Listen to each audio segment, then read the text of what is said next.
మిట్టు నెమ్మదిగా పాత బడి గ్రంథాలయంలోకి ప్రవేశించాడు. అతని తోక తలతలలాడుతూ భయంగా తిరుగుతోంది. ఒక్కసారిగా గాల్లోంచి ఊష్ అనే శబ్దంతో ఓ భారీ పుస్తకం స్వయంగా తెరుచుకుంది. మిట్టు ఆశ్చర్యంతో దెయ్యమా అనుకుంటూ పెద్దగా కన్నులు తెరిచాడు.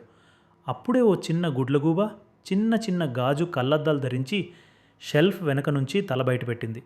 ఆ గుడ్లగూబ ఓ రాత్రి గ్రంథాలయ రక్షకురాలిగా తనను పరిచయం చేసుకుంది. నేను రాత్రిపూట పుస్తకాలను కాపాడుతాను అని గుడ్లగూబ చెప్పారు.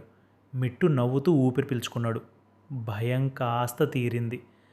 ఆ ఇద్దరూ కలిసి మెరిసే మాయా కథల పుస్తకాలు చదువుతూ రాత్రంతా గడిపారు. ఉదయం సూర్యుడు తేజంగా ఉదయించగానే మిట్టు మురిపెంగా చిరునవ్వుతో చెప్పాడు, ఇంతకన్నా మంచి దెయ్యం ఎప్పుడూ చూడలేదు. గుడ్లగూబ చిరునవ్వుతో కళ్ళు కొడుతూ చెప్పింది, ఎప్పుడైనా మళ్ళీరా మిట్టు పుస్తకాల కోసం.